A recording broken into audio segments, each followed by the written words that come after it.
see oli super äge koolitus. Kõige ägedam oli see, et see oli 3 päeva. Ma olen käinud erinevatel soengukoolitustel, aga ma oleks tegelikult pidanud alustama siit.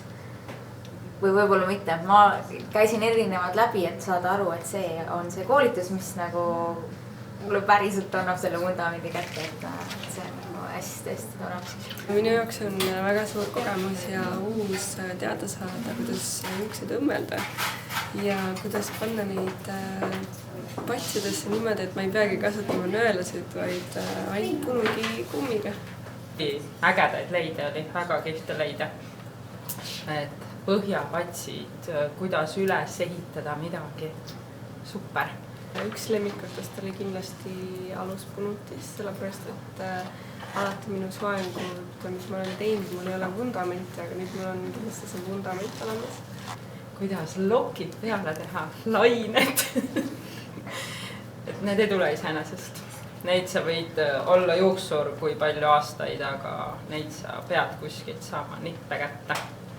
Ja siis sa saad edasi areneda alles. Muidugi koolitaja on imeline. Millised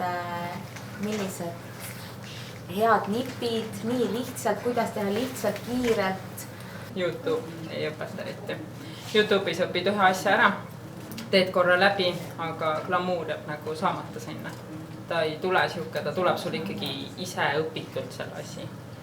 Et siin sa saad kohe midagi teed valesti, Aili kohe jookseb, ütleb, nii, vaata nüüd, võndad ju selle vindi siia peale, seda vinti ei tohi siin olla.